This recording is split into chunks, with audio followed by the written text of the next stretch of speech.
کا ثواب پہنچے گا. اور مردوں کی طرف سے قربانی کریں اور نیت کریں یہ ثواب والدین کو پہنچے گا. ہم ان کی طرف سے صدقہ و خیرات کریں اور نیت کریں ہمارے مرحومین کو پہنچے گا. یہ ایک دو نہیں کئی درجن حدیثوں سے ثابت ہے. چاروں مذہب کے اماموں کا اجماع اور اتفاق ہے کہ ایصال ثواب برحق ہے. زندوں کے نیک عمل کا ثواب مردوں کو پہنچتا ہے. یہ الگ اختلاف ہے کہ عبادت بدنی کا ثواب پہنچتا ہے یا عبادت مالی کا ثواب پہنچتا ہے یا دونوں کا ثواب پہنچتا ہے. حضرت امام شافعی فرماتے ہیں کہ صرف عبادت مالی کا ثواب پہنچتا ہے. مردوں کی طرف سے جو مال ہم خرچ کریں گے، مثلا ان کی طرف سے خرچ کریں، ان کی طرف سے صدقہ و خیرات کریں، ان کی طرف سے قربانی کریں، اس کا ثواب پہنچے گا. امام اعظم ابو حنیفہ فرماتے ہیں کہ عبادت بدنی جیسے نماز ہے، روزہ ہے، اور عبادت مالی جیسے صدقہ و خیرات ہے، قربانی ہے، سب کا ثواب مردے کو پہنچتا ہے. نبی اکرم صلی اللہ علیہ وسلم کی بارگاہ میں ایک صحابی حاضر ہوئے. انہوں نے کہا یا رسول اللہ کان لی ابوان ابرہما حال حیاتہما فکیف لی ببرہما بعد موتہما. وقال له رسول اللہ صلی اللہ علیہ وسلم فإن من البر بعد الموت ان تصلی لہما مع صلواتک وتصوم لہما مع صیامک. ایک صحابی رسول نبی کی خدمت میں حاضر ہوئے اور انہوں نے کہا یا رسول اللہ میرے والدین جب تک زندہ تھے میں ان کی خدمت کرتا تھا، ان کے ساتھ حسن سلوک کرتا تھا، ان کے ساتھ اچھا برتاؤ کرتا تھا، ان کو فائدہ پہنچاتا تھا. اب میرے والدین دنیا سے جا چکے ہیں، اب میں کیا کروں کہ والدین کو فائدہ پہنچتا ہے، والدین کی خدمت ہوتی رہے. تو نبی اکرم صلی اللہ علیہ وسلم نے فرمایا فَإِنَّ مِنَ الْبِرِّ بَعْدَ الْمَوْتِ. موت کے بعد والدین کے ساتھ نیکی یہ ہے کہ جب تو اپنے لیے نمازیں پڑھتا ہے تو ان کے ثواب کے لیے بھی کچھ نمازیں پڑھ دے، اور اپنے لیے جب روزہ رکھتا ہے تو ان کے ثواب کے لیے بھی کچھ روزے رکھ دے. اس حدیث سے امام اعظم نے استدلال کیا ہے کہ ہماری نمازوں کا بھی ثواب مردوں کو پہنچتا ہے اور ہمارے روزوں کا بھی ثواب پہنچتا ہے. اور نماز بھی عبادت بدنی ہے، روزہ بھی عبادت بدنی ہے. اس کا مطلب یہ ہوا کہ عبادت بدنی کا بھی ثواب ملتا ہے، عبادت مالی کا بھی ثواب. آپ ذرا اندازہ لگائیں ہم اہل سنت کتنے خوش نصیب ہیں کہ ہم دنیا سے چلے جاتے ہیں تو ہماری اولاد ہمارے حق میں دعائیں خیر کرتی ہے، ہمارے لیے ایصال ثواب کرتی ہے. ایصال ثواب پر حق ہے. اگر آج ہم اپنے والدین کے لیے ایصال ثواب نہیں کریں گے تو جب ہم مر جائیں گے تو ہماری اولاد بھی ہمارے لیے ایصال ثواب نہیں کرے گی.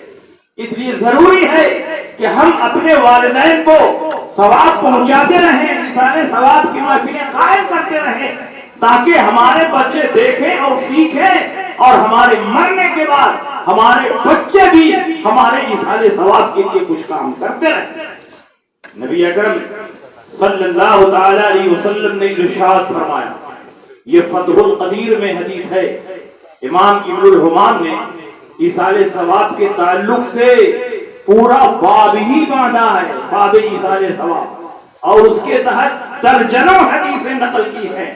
میں ساری حدیثیں نہیں بیان کروں گا، میں ایک دو حدیث بیان کر دیتا ہوں. نبی اکرم صلی اللہ علیہ وسلم نے فرمایا من مر علی المقابر وقرأ قل هو الله احد 11 مرة ثم وهب اجرها للاموات اوتي من الاجر بعدد الاموات. جو کسی قبرستان سے گزرے اور 11 مرتبہ قل هو الله شریف پڑھ کر ثم وهب اجرها للاموات اس کا ثواب مردوں کو پہنچائے تو اس قبرستان میں جتنے مردے لیتے ہیں ان کی تعداد کے برابر ثواب پہنچے. قبرستان میں کتنے مردے لیتے ہیں کوئی گن سکتا ہے؟ کوئی اس کی تعین کر سکتا ہے؟ ہرگز نہیں. اس لیے حدیث کا مطلب یہ ہوگا کہ صرف 11 مرتبہ قل هو اللہ شریف پڑھ کر اگر آپ نے اس کا ثواب مردوں کو بخش دیا تو بے حساب اجر و ثواب عطا فرمائے. اللہ کے نبی ارشاد فرماتے ہیں کہ جب گھر والے مردوں کو ثواب پہنچاتے ہیں تو جبریل امین سونے کی تھالی میں اس ثواب کو گلدستے کی طرح سجا کر اس مردے کے سرہانے پیش کرتے ہیں اور اس کو جگاتے ہیں، دیکھو تمہارے بیٹے نے تمہارے لیے ثواب پہنچایا، تمہاری بیٹی نے ایصال ثواب کیا ہے، تمہارے بھائی نے تمہارے لیے تحفہ بھیجا ہے۔ وہ مردہ جب دیکھتا ہے تو بہت خوش ہوتا ہے، اسے بے پناہ خوشی حاصل ہوتی ہے۔ وہ آس پاس کے مردوں کو جگا کر کہتا ہے، دیکھو دیکھو میرے بیٹے نے میرے لیے تحفہ بھیجا ہے، میری بیٹی نے میرے لیے تحفہ بھیجا ہے، میرے بھائی نے میرے لیے تحفہ بھیجا ہے۔ تو جن کے گھر سے کوئی تحفہ نہیں پہنچتا ہے وہ روحیں حسرت و یاس کے عالم میں آتی ہیں اور وہ کہتی ہیں کاش ہمارے بچے بھی ہمارے لیے تحفہ بھیجتے، ہماری اولاد بھی ہمارے لیے تحفہ بھیجتی، ہمارے بھائی اور خاندان والے بھی تحفہ بھیجتے، تو جیسے آج تمہیں خوشی حاصل ہو رہی ہے ہمیں بھی خوشی حاصل ہوتی۔ آپ کتنا اچھا کام کر رہے ہیں، جانے والا دنیا سے چلا گیا، عمل کا سلسلہ منقطع ہو گیا، اب وہ اپنے نامہ اعمال میں اپنے کسب اور عمل کی بنیاد پر ایک نیکی کا بھی اضافہ نہیں کر سکتا ہے، لیکن اگر آپ ایصال ثواب کرتے رہیں گے تو اس کی نیکیوں میں اضافہ بھی ہوگا اور اس کو ثواب ملتا ہے۔ نبی اکرم صلی اللہ علیہ وسلم کی بارگاہ میں خاتون آئی، بخاری شریف کی حدیث ہے، اور انہوں نے کہا یا رسول اللہ ان امرأة من جحینة جاءت الى النبی صلی اللہ علیہ وسلم وقالت یا رسول اللہ ان امی نظرت ان تحج فلن تحج حتى ماتت افاحج عنها قال حجی عنها۔ ایک عورت جو قبیلے جحینہ سے تعلق رکھتی تھی نبی کی خدمت میں حاضر ہوئی، کہا یا رسول اللہ میری ماں نے نظر مانی تھی کہ وہ حج کریں گی، حج نہ کر سکیں، دنیا سے چلی گئی، ان کا انتقال ہو گیا، اگر میں ہی ان کی طرف سے حج کر لوں تو کیا میری ماں کو ثواب مل جائے گا؟ اللہ کے نبی نے فرمایا حجی عنہا، حج کر لے ان کو ثواب مل جائے گا۔ دوسری حدیث یہ بھی بخاری اور مسلم میں ہے، ان امرأة من خزعم جاءت الى النبي صلی اللہ علیہ وسلم وقالت یا رسول اللہ ان فریضۃ اللہ ادرکت بی شیخا کبیرا لا يثبت على الراحلہ افاحج عنہ قال حج عنہ وذلك في حجۃ الوداع۔ ایک عورت جو قبیلہ خزعم سے تعلق رکھتی تھی نبی کی خدمت میں حاضر ہوئی، کہا یا رسول اللہ میرے باپ بالکل بوڑھے ہو چکے تھے، سواری پر بیٹھنے کی طاقت نہیں تھی، اسی لیے وہ حج کو نہ جا سکے، حج کی بڑی خواہش تھی لیکن حج نہ کر سکے، دنیا سے چلے گئے، کیا میں ہی ان کی طرف سے حج کر لوں میرے باپ کو ثواب مل جائے گا؟ نبی نے فرمایا حج کر لے ان کو ثواب مل جائے گا۔ یہ حجۃ الوداع کا واقعہ ہے، غور کرو، پہلی حدیث میں حج لڑکی کر رہی ہے اور ثواب اس کے مرے ہوئے ماں کو مل رہا ہے، دوسری حدیث میں حج لڑکی کر رہی ہے اور ثواب اس کے مرے ہوئے باپ کو مل رہا ہے۔ یہ اس بات کی دلیل ہے کہ زندوں کے نیک عمل کا ثواب مردوں کو پہنچتا ہے اور یہ رسول پاک کی حدیث سے ثابت ہے، اس لیے آپ ثواب پہنچانے کا کام کرتے رہے۔ میں مبارکباد پیش کرتا ہوں مولانا عقیل صاحب اور ان کے گھر والوں کو کہ انہوں نے اپنے مرحوم چچا کے ایصال ثواب کے لیے محفل ایصال ثواب منعقد کی۔ یہ بہت اچھا عمل ہے، بہت نیک عمل ہے، اور نبی اکرم صلی اللہ تعالی علیہ وسلم کی اس حدیث پر عمل بھی ہے۔ اللہ کے نبی نے فرمایا اللہ فی عون العبد ما کان العبد فی عون اخیہ، اللہ اس وقت تک اپنے بندے کی مدد فرماتا ہے جب تک بندہ اپنے بھائی کی مدد میں لگا رہتا ہے۔ یہاں بھائی سے مراد نسبی اور حقیقی بھائی نہیں ہے، دینی بھائی ہے۔ جب تک ایک مسلمان دوسرے مسلمان کی مدد میں لگا رہتا ہے اللہ کی مدد اترتی رہتی ہے، چاہے وہ مسلمان زندہ ہو کہ مردہ ہو، اس کی کوئی تفصیل نہیں ہے۔ وہ مسلمان اگر زندہ ہے تو زندگی میں جو مدد ہو سکتی ہے وہ کرو، وہ اگر لباس کا محتاج ہے تو لباس کا انتظام کرو، کھانے کا محتاج ہے تو کھانے کا انتظام کرو، اس کے پاس چھپر نہیں ہے سر چھپانے کے لیے تو اس کے لیے ٹوٹے پھوٹے مکان کا انتظام کر دو. وہ بیمار ہے, دوا علاج کا پیسہ نہیں ہے تو کچھ پیسہ دے کر اس کا علاج کروا دو. زندگی میں جو مدد ہو سکتی ہے وہ مدد تم اپنے مسلمان بھائی کی کرو گے تو اللہ کی مدد تم پر اترے گی, اور مرنے کے بعد جو مدد ہو سکتی ہے وہ کرو گے تو بھی اللہ کی مدد اترے گی. مرنے کے بعد ہمارا مردہ ہمارے کھانے کا محتاج نہیں ہے, کپڑے کا محتاج نہیں ہے, دوا علاج کا محتاج نہیں ہے, مکان کا محتاج نہیں ہے, لیکن ثواب کا محتاج ہے. اس لیے تم اس کو کھلاؤ نہ کھلاؤ, کپڑا پہناؤ نہ پہناؤ, لیکن وہ ثواب کا محتاج ہے.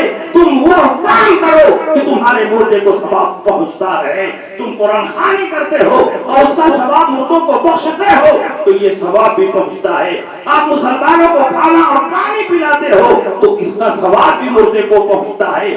آپ نے محفل خیر منعقد کیا ہے, میلاد کی محفل منعقد کی ہے, یہ بھی ایک نیک عمل ہے. اس میں قرآن کی تلاوت ہوئی ہے, نبی کی نعتیں پڑھی گئی ہیں, اللہ و رسول کا بیان ہو رہا ہے, یہ سب نیک عمل ہے, ذکر خیر ہے, اس کا ثواب بھی مردے کو پہنچتا ہے. اس لیے آپ یہ کام کرتے رہیں. اسی گھر کے ایک جید عالم دین بہار کی سرزمین پر جماعت اہل سنت کے سب سے بڑے نقیب اور ترجمان حضرت علامہ عبدالعزیز خان علیہ رحمۃ اللہ, جنہوں نے پوری زندگی بہار میں دین و سنیت کی خدمت میں صرف کر دی.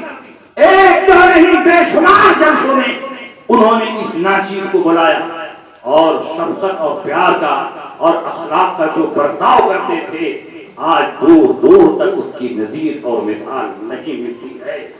مہمانوں کی ایسی عزت کرتے تھے, علماء کو اتنا نوازتے تھے, ان کے حق میں ایسی ایسی دعائیں کرتے تھے کہ آج بزرگوں میں بھی اس کی نظیر اور مثال تلاش کریں گے تو مولانا عبدالعزیز خان کی نظیر اور مثال اس حیثیت سے ملنا مشکل. انہوں نے بہار کی سرزمین پر دین و سنیت کا بہت کام کیا. دنیا سے چلے گئے تو ان کا ذکر مٹا نہیں ہے بلکہ پہلے سے زیادہ ان کا چرچا ہو رہا ہے, پہلے سے زیادہ ان کا ذکر جمیل ہے.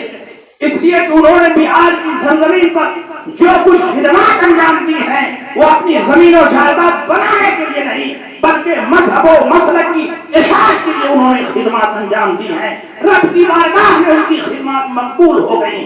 آج وہ اپنی قبر اطہر میں ہیں لیکن ہر طرف سے لوگ ان کی قبر پر آ رہے ہیں, دعائیں پڑھ رہے ہیں, قرآن کی تلاوت ہو رہی ہے اور اس کا ثواب ان کی روح پرفتوں کو مل رہا ہے.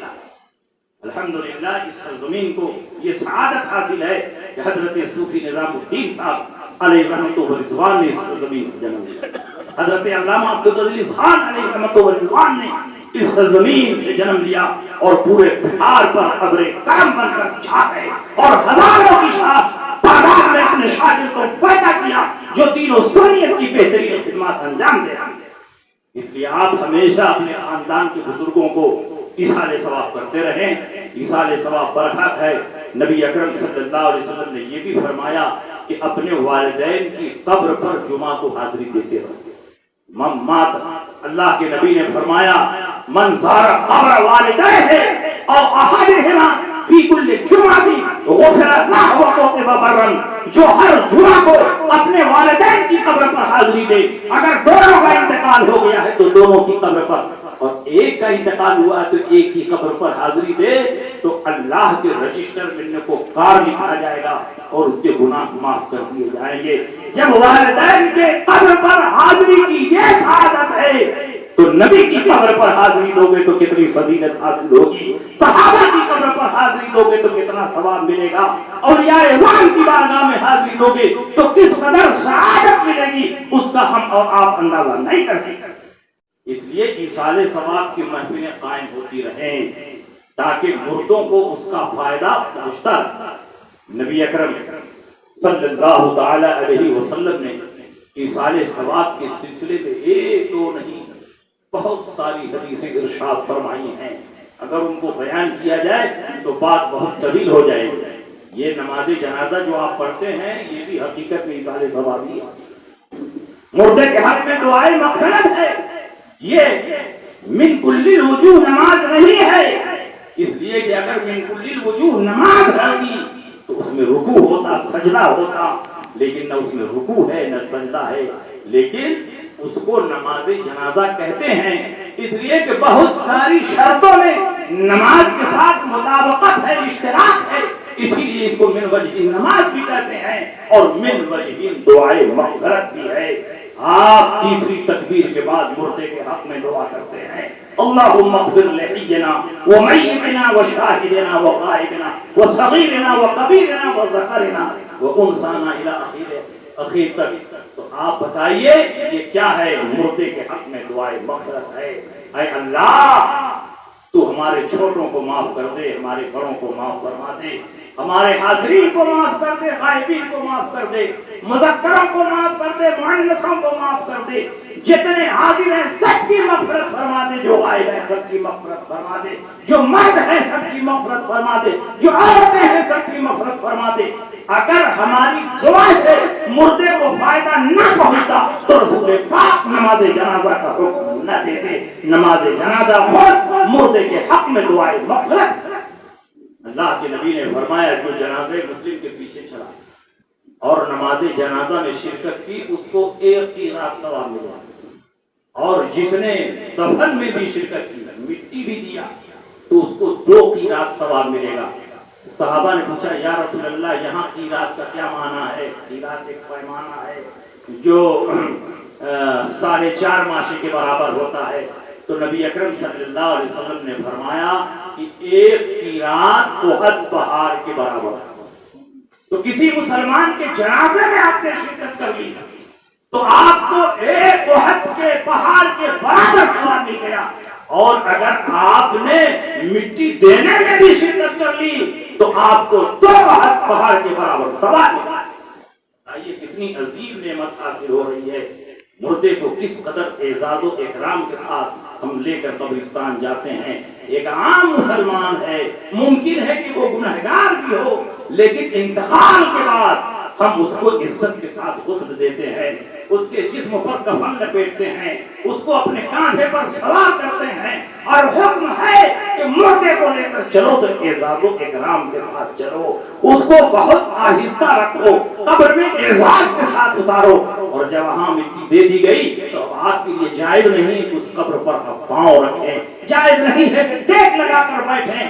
بتاؤ کس قدر ایک عام مسلمان کی قبر کا احترام ہے تو انبیاء اور اولیاء کی قبروں کا کتنا احترام ہوگا۔ اس لیے مرنے کے بعد بندہ مومن کی حیثیت بدل جاتی ہے، چاہے جتنا بھی بڑا وہ گنہگار ہو، لیکن اعزاز و اکرام کے ساتھ اس کی نماز جنازہ پڑھی جائے گی، اس کی لاش کا احترام کیا جائے گا، اس کی قبر کا احترام کیا جائے گا۔ یہ سارے اعزازات جو اس کو حاصل ہیں اس کے ایمان کی بنیاد پر حاصل ہے۔ اس لیے ہر بندہ مومن کے لیے ہمیں ثواب پہنچانا ہے اور ایصال ثواب کی محفلیں قائم کرنی ہے۔ اللہ رب العزت اس محفل کو بھی قبول فرمائے۔ مولانا عقیل صاحب ہمارے دل سے بہت قریب ہیں، میرے بہت ہی خاص ہیں، ان کا حکم تھا کہ آپ تھوڑی دیر کے لیے آئیے تو میں یہاں حاضر ہو گیا۔ بس انہی باتوں کے ساتھ اجازت چاہتا ہوں، بار بار فون آ رہا ہے، وآخر دعوانا الحمدللہ۔